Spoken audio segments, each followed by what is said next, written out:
जी नमस्कार। होने वाला है पूरा तूफान तबाही तहलका। जी हाँ, DJ Bravo champion champion champion DJ Bravo Bravo Bravo यो।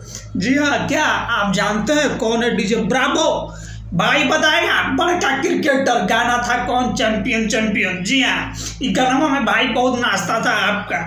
तो जानते हैं इंटरनेशनल जो खिलाड़ी है इसके साथ कौन आने वाले हैं?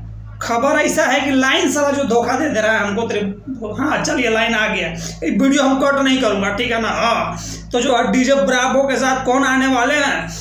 दबंग स्टार खेसारी लाल यादव जो है आईपीएल के मैच में जो है भैया परफॉर्मेंस दे सकते हैं शायद। जी हाँ, ऐसा खबर जो है सुनने में आ रहा है। तो वहीं पावर स्टार पवन सिंह जो है इस साटा के पैसा करेंगे बुक। जी, अगर आप ऐसा सोच रहे हैं तो बिल्कुल आधा आधा सही सोच रहे हैं कि साटा के पैसा जो है पावर स्टार भी धमाका गाना लेके आ रहे हैं कल शुभ्रा फिल्म्स पर। जी हाँ, तो आप जो है सबसे ज़्यादा एक्साइटेड कौन सा गाने के लिए हैं, कौन सा चीज़ के लिए है? खेसारी लाल यादव और डीजे ब्रावो का जो होगा तमाशा, उसके लिए एक्साइटेड है कि जो है शुभ्रा फिल्म्स पर साटा के पैसा में आप एक्साइटेड हैं भैया?